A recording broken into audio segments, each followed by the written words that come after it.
Last century we had 2 massive world wars, 3 if you count the Cold War. I think it's unlikely that we will never have another world war again. Or if we have another one, it'll be the last. Yeah, it just could be radioactive rubble.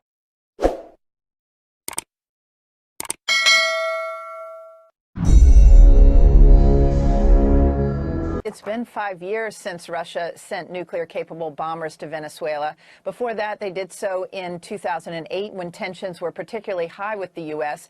The Russian bomber crews arrived outside Caracas Monday after flying more than 6,000 miles. U.S. intelligence officials monitored the flight of the 2 supersonic Blackjack bombers as they took off from an airbase in Russia and flew over the North Pole and across the Atlantic to Venezuela. These are the same type of bombers which have launched cruise missiles into Syria. Secretary of State Mike Pompeo responded, quote, "The Russian and Venezuelan people should see this for what it is, 2 corrupt governments squandering public funds and squelching liberty and freedom while their people suffer." The Venezuelan president was in Moscow last week. Today, the Kremlin rejected Secretary Pompeo's criticism, calling it undiplomatic, adding a swipe at the Pentagon, saying such criticism of Russian military movements is odd coming from a country, quote, half of whose military budget would be enough to feed the whole of Africa. Over in Russia, Russian President Vladimir Putin is threatening to target America with nuclear weapons. He made the remarks in his annual speech to both houses of the Russian parliament today. Putin says that he would not make the first move, but that he'd have no choice if the U.S. puts its own nuclear missiles in Europe. Tensions have been high after the Trump administration's decision to withdraw from the Cold War-era nuclear treaty. Before that announcement, the Trump administration said today it's pulling out of a nuclear arms control treaty that dates back to the Cold War. The treaty was signed in 1987 by President Ronald Reagan and Soviet leader Mikhail Gorbachev.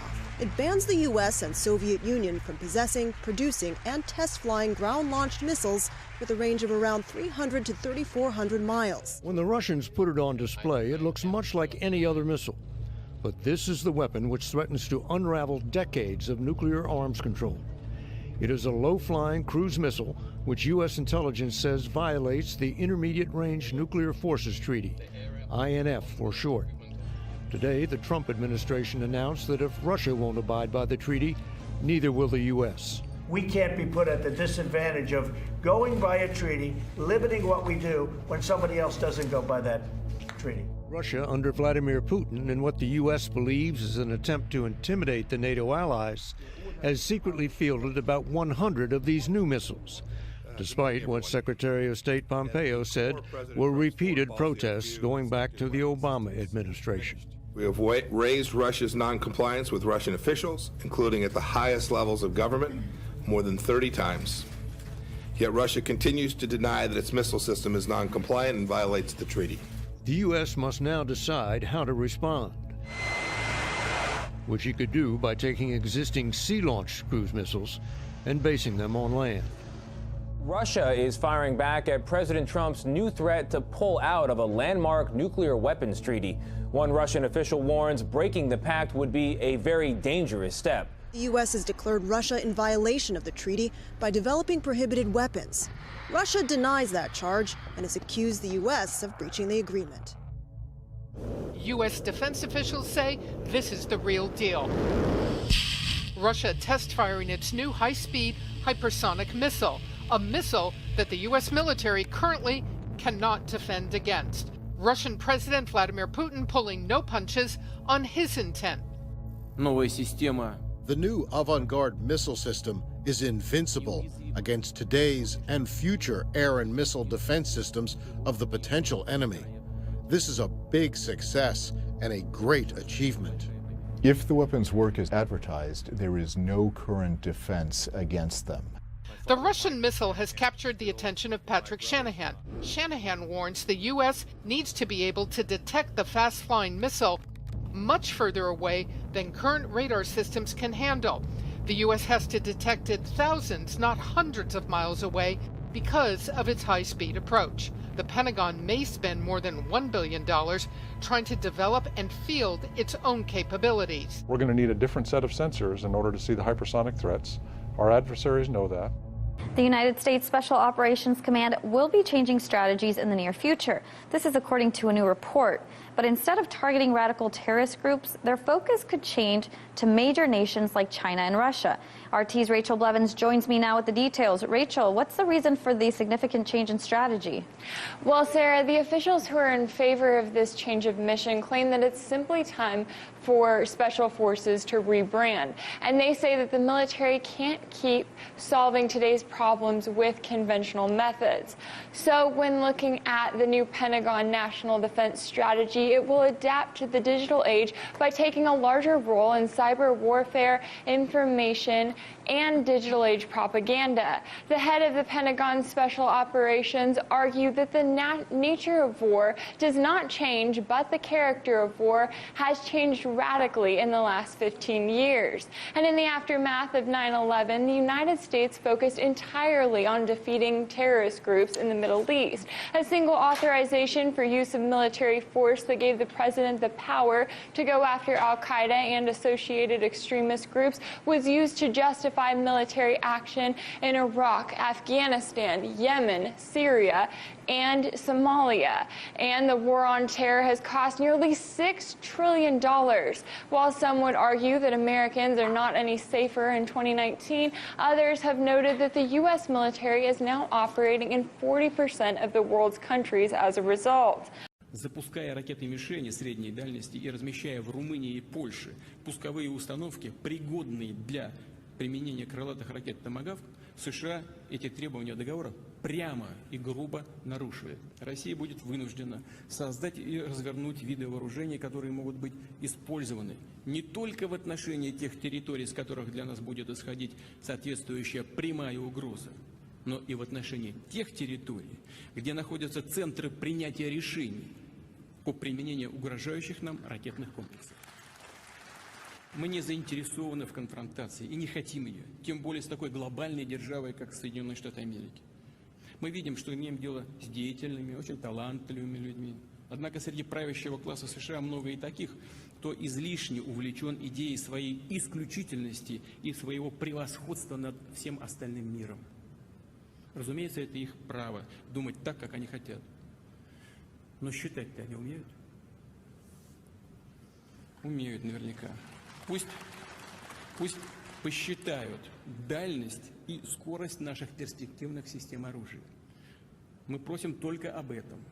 Пусть сначала посчитают, а уже только после этого принимают решения, которые могут создать дополнительные серьезные угрозы для... Putin's U.S. nuclear hit list revealed. Russian state TV names Camp David as the top location the Kremlin would target with unstoppable hypersonic nukes which can strike in just 5 minutes. Vladimir Putin said Russia was ready for a new Cuban Missile-style crisis after America tore up a key Cold War-era missile treaty.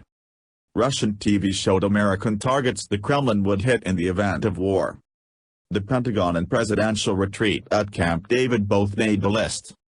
Several defunct sites were also included, such as Fort Ritchie in Maryland, which closed in 1998, and McClelland Air Force Base, California, which shut in 2001. Russian state TV has identified American military bases which it says Moscow could strike with hypersonic missiles in the space of 5 minutes if nuclear war broke out between the two countries. The Pentagon and presidential retreat near Camp David, in Maryland, topped the list along with Jim Creek, a naval communications base in Washington state. But the Vestina Daily television station also identified 2 targets, a training center at Fort Ritchie, Maryland, and McClellan Air Force Base, California, which are both defunct, having been abandoned in 1998 and 2001 respectively. It comes after Vladimir Putin warned Russia is ready for a new Cuban Missile crisis if the U.S. wants one, after President Trump tore up a key Cold War arms treaty. The report, which was unusual even by the typically aggressive style of Russian TV, was broadcast on Sunday evening.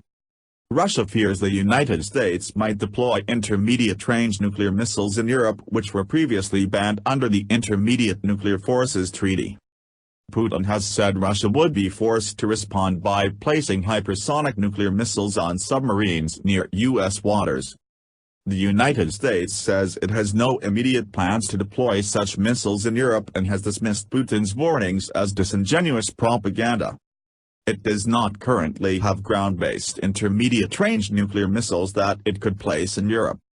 However, its decision to quit the 1987 treaty over an alleged Russian violation, something Moscow denies, has freed it to start developing such missiles.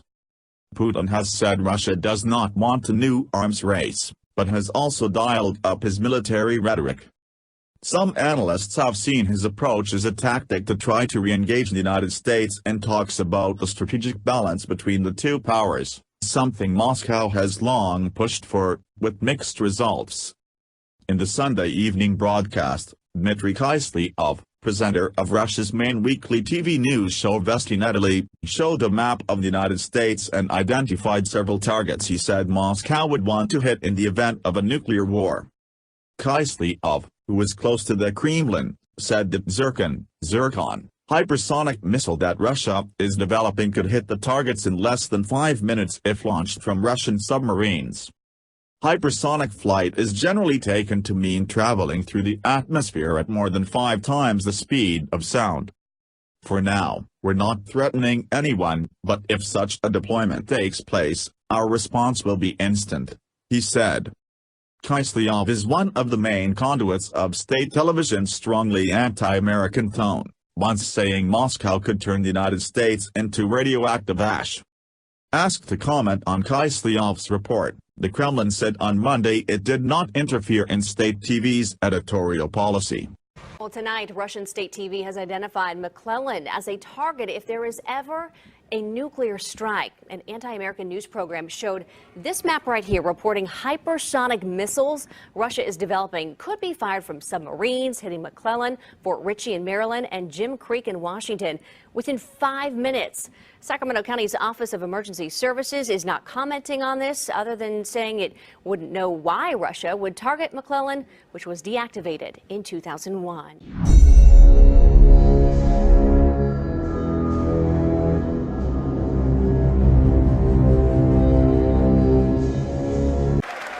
President Trump has said the use of U.S. military force in Venezuela is a candidate for president. I loudly pledged a new approach. Donald Trump, con Venezuela, no te metas. Ham off Venezuela. Donald Trump, hands off Venezuela. As Vice President Mike Pence arrives in Colombia, he is set to meet with the man the U.S. recognizes as the president of Venezuela, Juan Guaido, following a weekend of violent clashes over humanitarian aid shipments. Secretary of State Mike Pompeo keeping his options open when it comes to Venezuela. We've said every option's on the table. We're going to do the things that need to be done to make sure that the Venezuelan people's voice, that democracy reigns, and that there's a brighter future for the people of Venezuela. All right. Former senior Venezuela envoy to the U.S., Isaias Medina, joins us now. Isaias, welcome and thank you for coming on America's Newsroom this morning. Important to hear your voice as we saw that weekend of unrest over the weekend. First, your thoughts this morning, sir. Thank you so much, and good morning, Sandra. Thank you for having me, and thanks to President Trump, Vice President Pence, to Secretary Bolton, to all the U.S. team that has been working to try to bring, the help that Venezuelan people need from the U.S. and from our allies around the world. I have to tell you, the world has witnessed the atrocity crimes of not only Maduro's proxy armed militias, but also by Cuban-led military that have been committing these ongoing violations of human rights and crimes against humanity. And it is time that right now in Colombia, with the special presence of Vice President Pence, with the presence of our interim constitutional president, Juan Guaido, and with President Duque and all the rest of the Lima Group representatives, that there comes out a decisive, uncompromising ultimatum with a very short deadline. This is very important. Traffic jams for as far as the eye can see. Venezuelan security forces have set up roadblocks. in an effort to show their allegiance to Nicolas Maduro's government and to slow down Venezuelans headed to the nation's borders, after the opposition called on them to create a humanitarian convoy this coming Saturday. We're at a roadblock on the way to San Antonio, near the border with Colombia. Soldiers want to stop people here so they don't join the Great March. Maduro's days are numbered. He's disgraceful. Look, this is just a taste of what happens every day. The violence, nothing is achieved. We're victims of this on a daily basis. With tensions running high, scuffles with National Guards broke out at a roadblock. Opposition leader Juan Guaido also left Caracas in a convoy, with the goal of making the 800-kilometer trip to the Colombian border, where U.S. aid is being stockpiled. Meanwhile, Nicolas Maduro has closed the Brazilian border and is thinking of doing the same with the Colombian one. He's blocked the aid, saying he doesn't lead a nation of beggars and that it's a precursor to a U.S. military intervention. Russia's Security Council has warned that the U.S. is getting ready to intervene in Venezuela and topple embattled President Nicolas Maduro.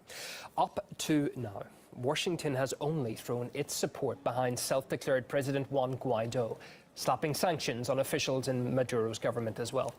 It's also urged other Western nations to back the removal of the democratically elected president from power. Well, the Secretary of the Russian Security Council now say. As the political crisis in Venezuela deepens, the State Department is ordering all non-essential U.S. personnel out of the country. Venezuelan President Nicolas Maduro, fighting to stay in power, severed ties with the United States. He's upset President Trump endorsed an opposition leader as interim president. Maduro claims the U.S. wants to install its own unconstitutional government in Venezuela. Manuel Bojorquez is in Cucuta, Colombia, along the border with Venezuela. Manuel, good morning.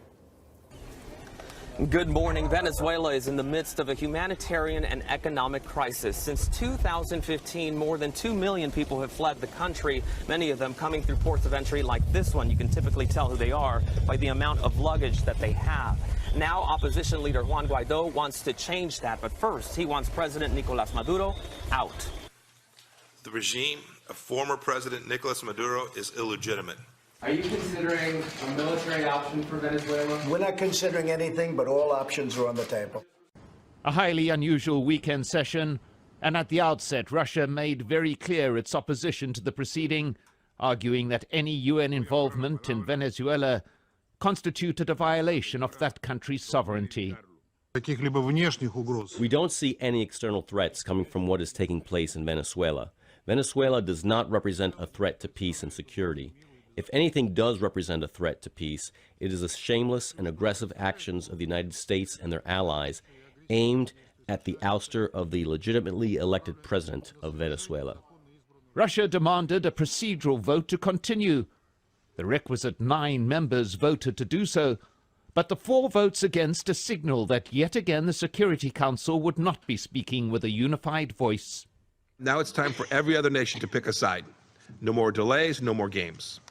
Either you stand with the forces of freedom, or you're in league with Maduro and his mayhem. The United States is withdrawing forces from Syria. Well, they are going to try to start a new war now in Latin America, Venezuela. We're not going to give them that satisfaction.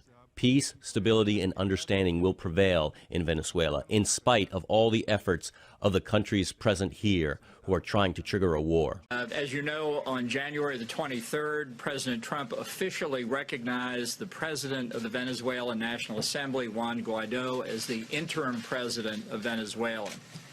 Venezuela's National Assembly invoked Article 233 of the country's constitution to declare Nicolas Maduro illegitimate. This action was a statement that the people of Venezuela have had enough of oppression, corruption, and economic hardship. Since then, 21 other governments in the region and across the world have joined the United States in recognizing Guaido as Venezuela's interim president. We're going to announce sanctions against Petroleras de Venezuela, Sociedad Anima, or PDVSA, as it's known by its Spanish acronym, the state-owned oil monopoly. We have continued to expose the corruption of Maduro and his cronies, and today's action ensures they can no longer loot the assets of the Venezuelan people. President Trump congratulating Venezuela's opposition leader Juan Guaido in a phone call reinforcing that the United States supports him and the country's power struggle. That's the word from the White House this afternoon. You'll remember Guaido is leading the charge to topple the dictator there, Nicolas Maduro, who's been in power since what's being called a disputed election since 2013. Under Maduro, the once rich country has sunk into a deep humanitarian and economic crisis that's forced millions of people to leave the country and millions more to live in starvation in some cases. Guaido declared himself interim president last week and swore himself into office. He says Venezuela's constitution does indeed allow that because he claims Maduro's recent re-election was nothing short of a sham. Thousands of anti-Maduro demonstrators supported Guaido, as did the United States and many of our allies. Venezuelans taking to the streets again today, Guaido encouraging people to leave their homes and jobs for 2 hours of demonstrations to demand that Maduro resigned. The disputed president now says that he's willing to talk with the opposition, but he's refusing to step down. Venezuela's disputed president Nicolas Maduro now saying he is willing to negotiate with the opposition to end the growing crisis there, but he's ruling out new elections. Florida Senator Rick Scott is on the Homeland Security Committee. Senator, thank you for coming back on the program this morning. So how should the U.S. respond to the growing crisis there? We have got to do everything possible to put pressure on Maduro to step aside. I've been speaking to the president about this. I talked to the interim president, Juan Guaido, this week, met with Venezuelan leaders down in Miami this week. We've got to do everything we can, just keep the pressure on. Now's the time to get rid of Maduro. I mean, what he has done to just everybody in that country is despicable. You know, these Democrats talk about socialism. That's exactly what Maduro's done, and it's been horrible for parents wanting to have a child, not worried whether they're going to have food or medicine. It's just horrible what's happened. We've got to do everything we can to put pressure on Maduro. These people, these Democrats have said this is a coup. No, this is fighting for democracy and freedom. It's fighting against socialism. It's fighting to do the best thing for Venezuelans. To what extent do you want us to do everything we can to get involved? I think we got to put everything on the table. Which includes what, Maduro, Senator? Well, I think we've got to look at every option, military options, every option possible. I think the more Maduro believes we're committed. I want to thank President Trump for listening to all sides, by going out there and talking to Guaido, meeting with congressional leaders, listening to what I had to say, or Marco Rubio, or Mario Splard. But we ought to go ahead and declare them a state sponsor of terrorism. They are. I mean, let's call it what it is. Maduro's a horrible individual that's been horrible for the people of Venezuela, and I'm disgusted with what he's done to Venezuelans. Administration taking sides in Venezuela's crisis, backing the country's opposition leader, refusing to pull U.S. diplomats out of that country. Secretary of State Mike Pompeo is saying this, quote, the U.S. does not recognize the Maduro regime of the government of Venezuela. Accordingly, the U.S. does not consider former President Nicolas Maduro to have the legal authority to break diplomatic relations with the United States or declare our diplomats persona non grata, end quote. Maduro said get out within 3 days. Apparently that's not going to happen. Steve Harrigan watching the latest on this volatile situation that might shape up like a revolution. Steve. It certainly could happen. That's what people are worried about on the ground in Venezuela and really across the world. It's not just the U.S. that is lining up to back one of these two men who is calling himself the president of Venezuela. It's really the whole world picking sides. On the one hand, you have Nicolas Maduro, a one-time bus driver and Hugo Chavez acolyte. He was reelected last year in an election widely seen as fraudulent by the U.S. and by dozens of other countries. He still has the backing of the military and the security forces. He says he's not going anywhere. He is inside the presidential palace in Venezuela. He's also backed by Russia and China. On the other side, you have the interim president, Juan Guaido. He's been recognized by the U.S., by Canada, and by much of South America. He had several 100,000 protesters out in support of him on Wednesday. He gave himself the oath of office. So you have two men calling themselves the president of Venezuela.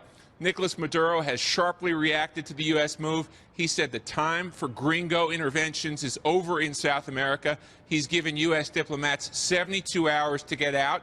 right after he issued that order, the second man calling himself president said no, the U.S. diplomats don't have to leave. What really is interesting now is to watch what happens next. Will the protesters come back out on the streets? And what will Maduro do with the man calling himself president, now backed by the U.S.? Those protests were violent yesterday. There were water cannons and rocks, but they weren't crushed by security forces. The big thing that's different, Maduro has not arrested the opposition leader. He's perhaps not willing to take that risk and raise the stakes that high yet. Right, so that is China. Don't forget Russia as well. In fact, this article from eachother.com today is a good reminder of that crucial strategic partnership. In fact, that's what Vladimir Putin said as well, strategic partner. It's called What Russia Stands to Lose in Venezuela. In it, Vladimir Ruvinsky, who is a foreign policy expert at the University in Columbia, says, if I can find it here, Venezuela is Russia's last asset in Latin America. Clearly, that is not something it will just walk away from. Хотел бы прежде всего выразить признательность нашим алжирским друзьям. Имеет место очередное грубейшее вмешательство во внутренние дела суверенного государства.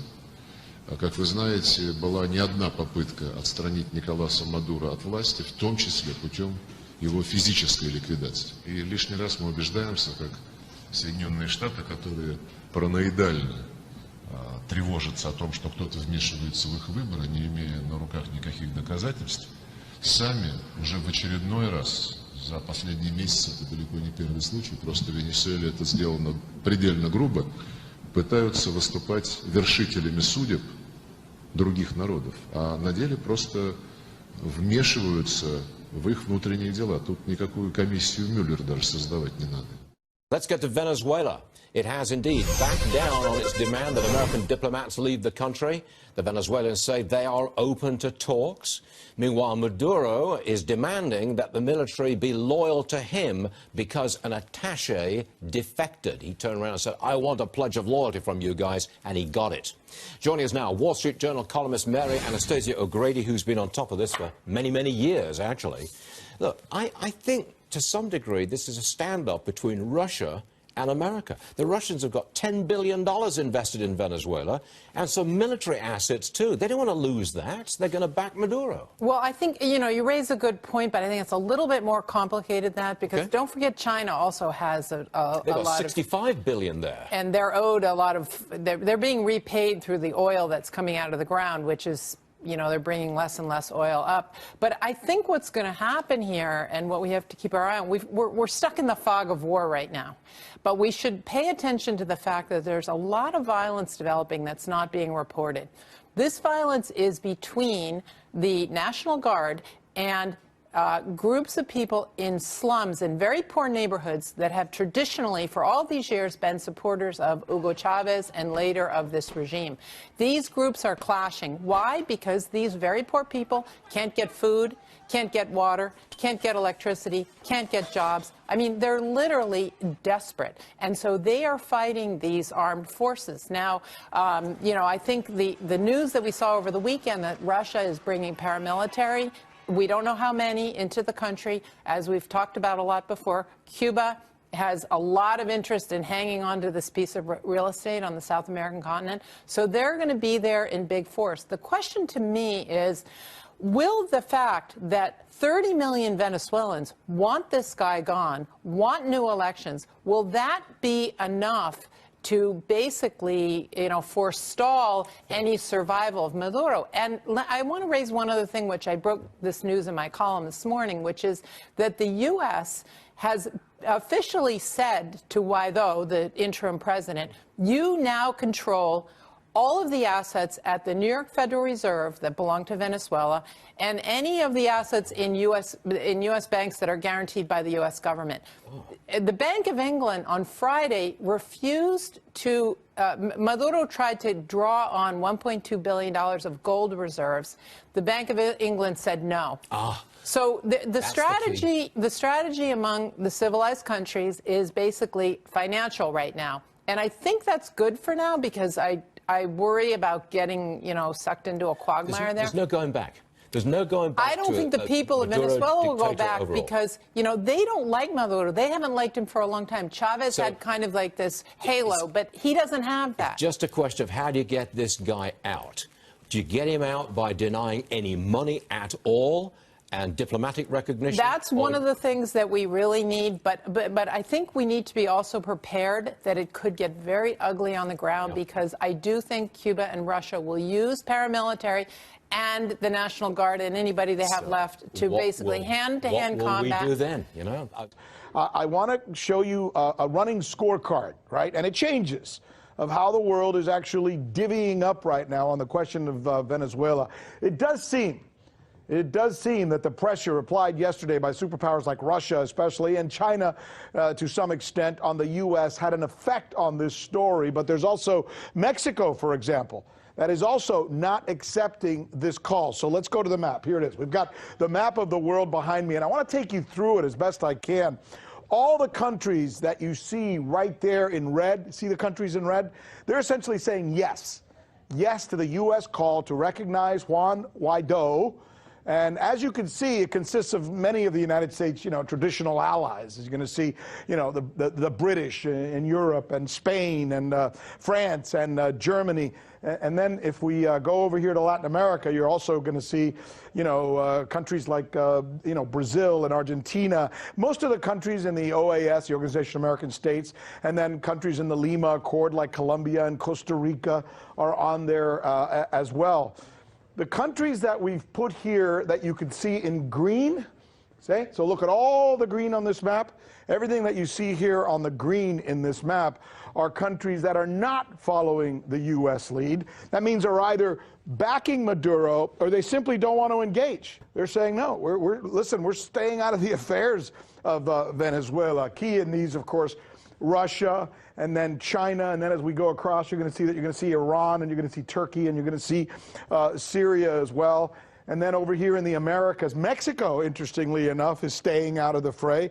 Cuba, as you would expect, is going to be backing Maduro. Uruguay is also not backing the United States. So, look, this is not etched in stone, and you know, it's possible the entire list is not complete. But what we think this does, and what we always like doing for you, our viewers, is giving you a visual script, really, of how the world is divvying up on this issue, as it does on many issues. Here now, Dan Cohen with more on how the Trump administration's Venezuela policy is being received worldwide. The Trump administration's attempted coup d'etat in Venezuela has drawn mixed reactions around the world. Directly after Vice President Mike Pence recognized Juan Guaido as interim president on Wednesday, Washington's allies followed its lead. Canada, France, Argentina, Brazil, Chile, Colombia, Costa Rica, Guatemala, Honduras, Panama, Paraguay, and Peru, all recognizing the non-elected president. Something to consider, many of these governments in Latin America are in power as a result of U.S.-backed coups themselves. But late Thursday, Russia made its position clear that it wants the U.S. to butt out of Venezuela's internal affairs. Joining Russia in support of the elected Maduro government are China, Mexico, Iran, Syria, Turkey, Bolivia, Cuba, Nicaragua, and Uruguay. Meanwhile, the EU has come just short of officially recognizing Guaido while asking for a peaceful resolution.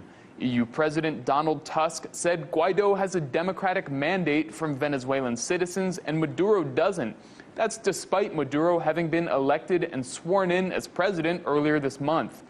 If anything, this intervention in Venezuela has clearly shown where the dividing lines are when it comes to following Washington's lead. The question is, will the external support be enough for Venezuela to fend off the coup, or will it succumb? El mundo, para que con amor y la experiencia que tengan, vayan a defender a Venezuela, al pueblo de Venezuela ante el mundo. Y le digamos a Donald Trump, con Venezuela, no te metas. Hand off Venezuela. Donald Trump, hands off Venezuela. De inmediati. Triunfo. Nuestra venganza será el campeonato para Venezuela. Venezuela este año se ha hecho la vuelta al Táchira en bicicleta. Immediately. The immediately.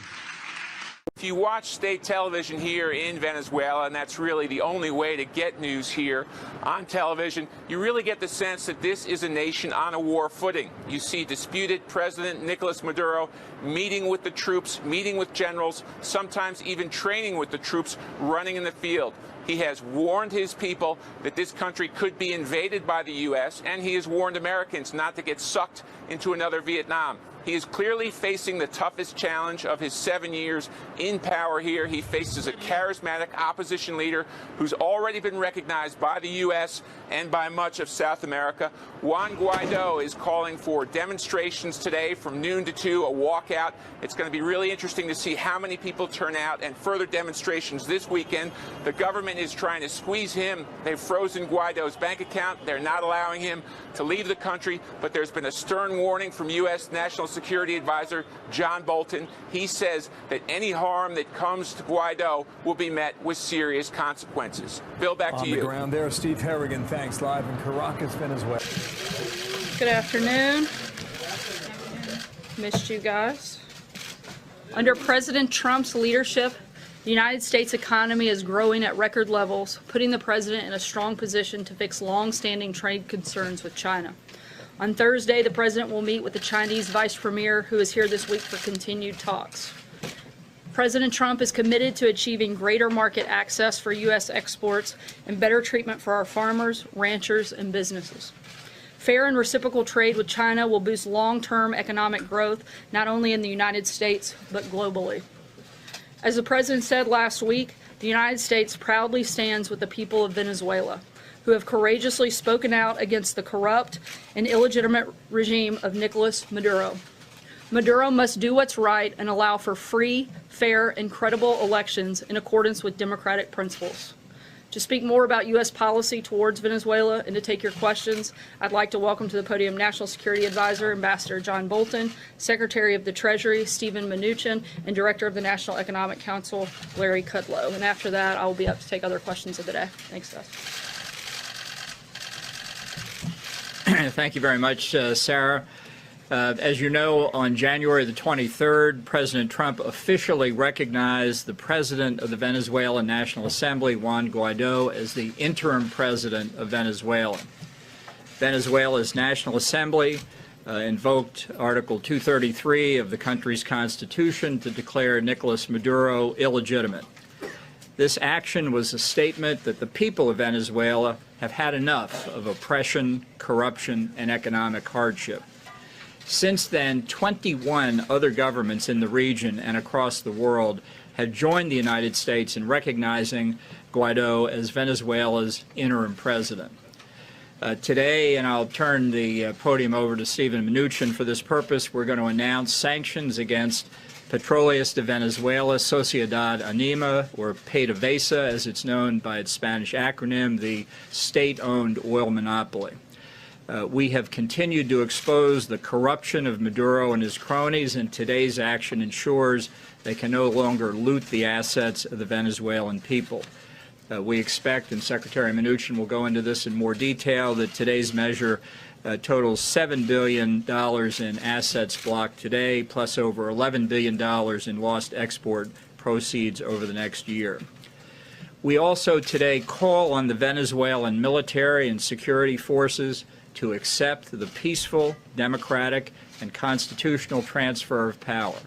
And to a certain extent, this has already begun. We have seen Venezuelan official and military personnel heeding this call. The Venezuelan defense attaché here in Washington recognized President Guaido a few days ago, and just within the past hours, the first consul of Venezuela's consulate in Miami, Scarlett Salazar, has also declared for interim President Guaido. I call on all responsible nations to recognize interim President Guaido immediately. Maduro has made clear he will not recognize Guaido or call for new elections. Now is the time to stand for democracy and prosperity in Venezuela. I reiterate that the United States will hold Venezuelan security forces responsible for the safety of all U.S. diplomatic personnel, the National Assembly, and President Guaido. Any violence against these groups would signify a grave assault on the rule of law and will be met with a significant response. Now let me give the floor to Stephen Mnuchin, who will describe the sanctions that we're imposing.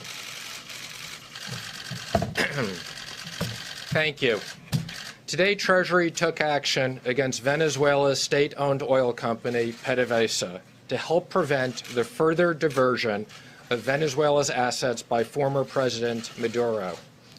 The United States is holding accountable those responsible for Venezuela's tragic decline. We will continue to use all of our diplomatic and economic tools to support interim President Guaido, the National Assembly, and the Venezuelan people's efforts to restore their democracy.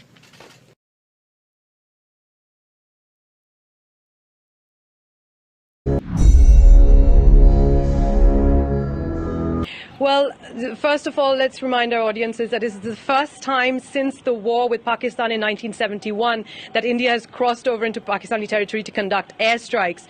Usually skirmishes around the line of control, which is the de facto border with, for Pakistan and India, is not uncommon, but strikes of this nature are extremely rare.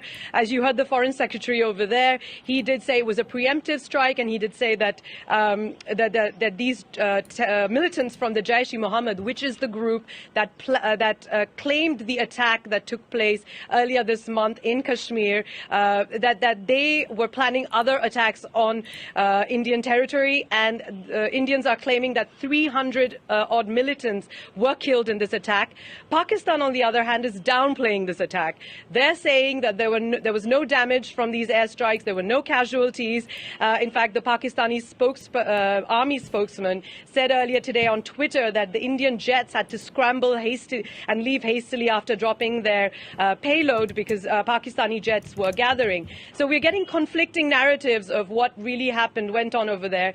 This is not uncommon. This has happened before in 2016 after India launched a so-called surgical strike just across the border after one of their army camps was attacked by militants.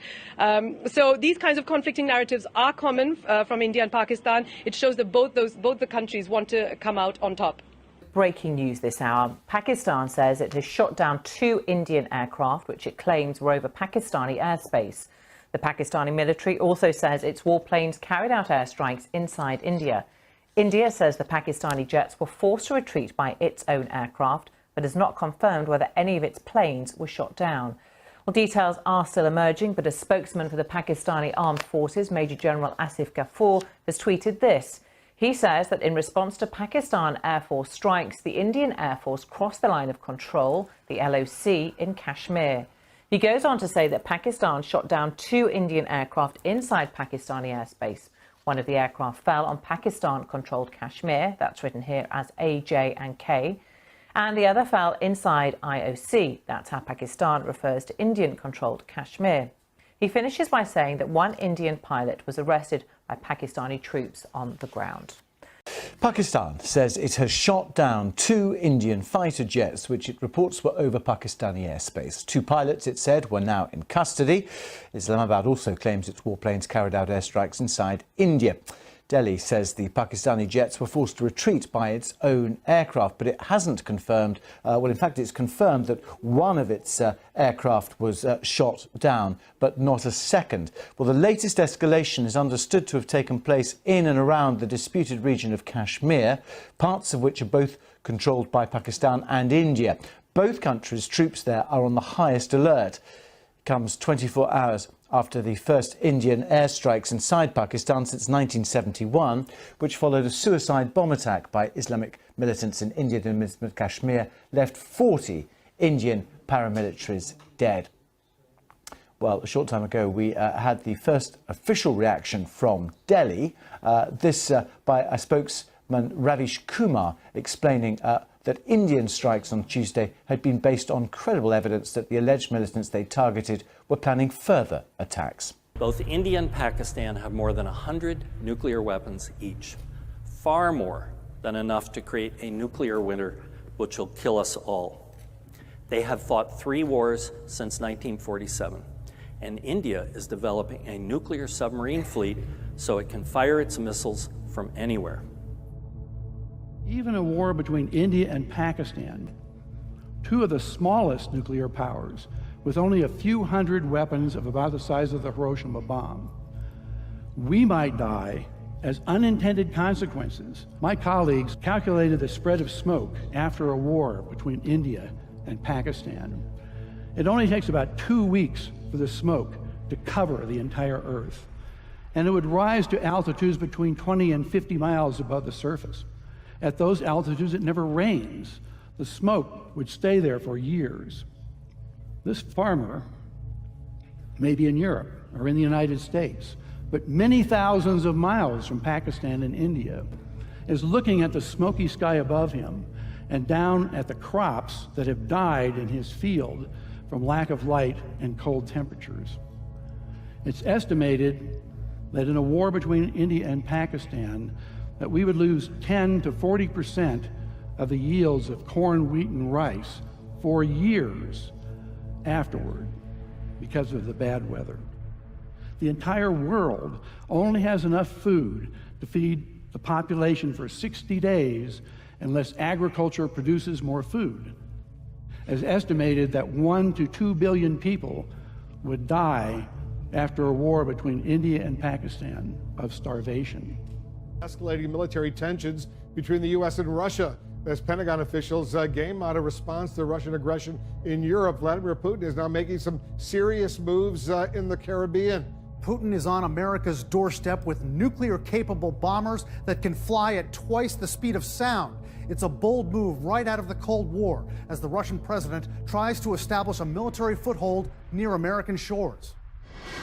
A Russian bomber with an impressive wingspan touches down at America's doorstep. Two of these bombers, nicknamed Blackjacks, are in Venezuela tonight. Vladimir Putin has deployed these warplanes along with 2 support aircraft to conduct exercises over the Caribbean with Venezuelan forces. A worrisome development for Washington, considering the capability of the Russian bombers, which can fly twice the speed of sound. This bomber was designed to do both high altitude and low altitude penetration of airspace with nuclear weapons, to deliver nuclear weapons on target. This aircraft was designed to be an offensive capable weapon to get into our airspace during the Cold War. Analysts say Putin is sending an unmistakable signal to the United States tonight. He's clearly trying to send a message to the United States that he can play in our backyard and that Russia maintains significant military capabilities. Putin has made it very clear through his actions and through his commentary that he intends to reestablish Russia to the level of influence of the Soviet Union.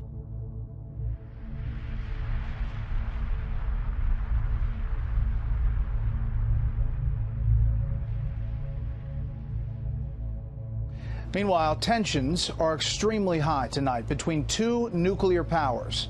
Not here in the U.S. World leaders are urging Pakistan and India to take some deep breaths after 2 days of the most intense conflict between the two countries in 20 years. Pakistan says it has shot down 2 Indian aircraft, which it claims were over Pakistani airspace. The Pakistani military also says its warplanes carried out airstrikes inside India. Tensions are high between India and Pakistan as both countries order airstrikes against each other. Both countries have nuclear weapons. Pakistan says it shot down 2 Indian warplanes and captured one of their pilots. And after a full-scale nuclear war, temperatures would plunge below ice age conditions. We would be in a nuclear winter. No crops would grow. It's estimated that 90% of the population of the planet would starve to death, and civilization would be destroyed. And no one would be safe.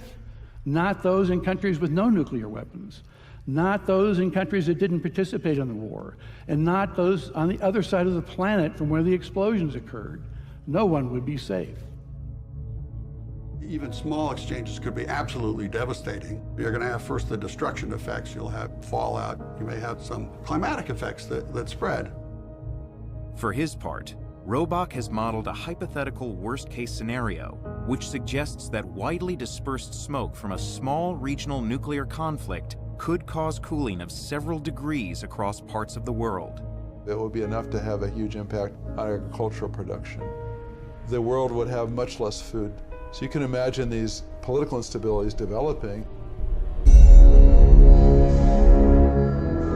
Two issues between Canada and China. Number one, the arrest of the Huawei executive in Canada. Number two, China is holding Canadian citizens. Joining us now, David Mulroney, former Canadian ambassador to China. Mr. Ambassador, are the Canadians held in China hostages? There's no doubt about that, Stuart. And the Chinese officials, the ambassador to Canada, have said as much, that indeed this is tit for tat because of the arrest in Vancouver of Huawei CFO Meng Wanzhou. So the arrest of the Huawei executive, that is all lumped in to the trade deal and Canada-US-China relationship. It's all one big cake, right? It's all connected. And one of the points of connection, there's been real controversy in Canada recently over, whether the Huawei case has been politicized and whether it's a side issue. But at one point, the issue is the same. It's whether China plays by the rules and obeys its own laws and international law. Same issue. How do Canadians feel about this? Are they a little annoyed, maybe, at America? Well, we've had a confusing couple of weeks, to put it mildly. Our ambassador to Beijing, a man named John McCallum, who was a former cabinet minister in Canada, which is a bit of a rarity to move from the political side to the public service. He gave a couple of speeches in which he said he thought that Ms. Meng had a strong case, very odd for an ambassador to say, and two, that it would be great, as in his words, if she were returned to China. This generated a lot of controversy, and ultimately Prime Minister Trudeau had to fire him. So the number two is running things in Beijing, but it really muddied the waters. We recognize China is an extremely important and growing economy, a significant player on the world stage. We look forward to continuing to trade with China, but we need the Chinese authorities to understand that when it comes to the rule of law, Canada and an awful lot of other countries will stand firm. As the rift between Ottawa and Beijing widens, sparked by Canada's arrest of Huawei CFO Meng Wanzhou and the subsequent detainment of two Canadians, there are new worries about how the diplomatic tensions are affecting business ties between the two countries. China is Canada's third largest trading partner, and with billions of investment dollars at stake, the business community is getting worried. Katie Simpson on how they're managing the uncertainty. When it comes to products this country is known for, this is about as Canadian as it gets. Producers send maple syrup all around the world, and it's becoming more popular in China. Any exporting company has to really consider being in Asia in general, because this is where the growing, the buying power is. Citadel is one of Canada's largest syrup exporters. It won't reveal how much it ships to China for competitive reasons, but it hopes to increase sales to Chinese customers by 500% over the next 5 years.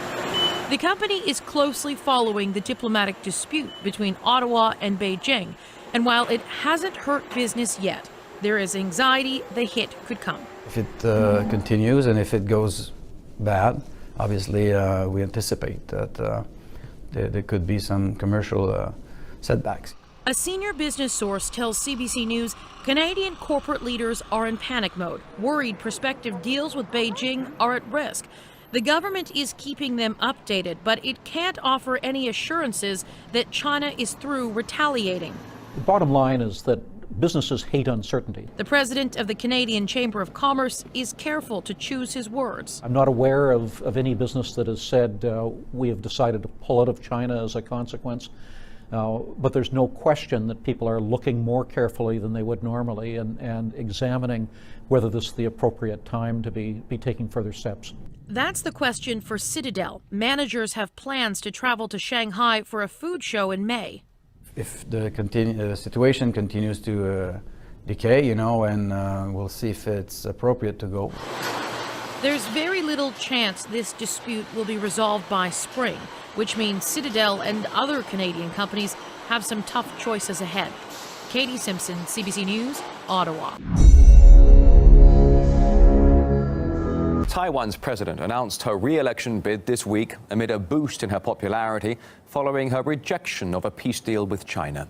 In contrast, the Taiwanese opposition party leader has promised to sign a peace treaty with Beijing if indeed his party is able to regain the presidency in 2020. Evangelos Sipsas reports. For China, this island is part of its own territory. But for Taiwan, China is a threat. If you believe the Western media narrative, this free democratic land needs to defend itself from the imperialist ambitions of Xi Jinping's government. China's threats to forcefully retake the island. Not just engaging in belligerent rhetoric, it's trying to cut Taiwan off further from the business community, making them redraw their maps that Taiwan is part of China. It has long refused to rule out the use of force to achieve that goal. Taiwan has looked to the West ever since it split from mainland China in the wake of the Civil War in 1949. But the vast majority of the UN members have never recognized it as an independent country. And Beijing has always stuck to its one China policy. Taking responsibility for the nation and future generations, both sides should pool our wisdom, resolve the political rivalry, and bring about sustainable peace across the Taiwan Strait, with a long-term vision for reunification of the motherland. Now Taiwan's opposition Kuomintang party is determined to finally resolve the dispute. But it will have to wait until the presidential elections in 2020.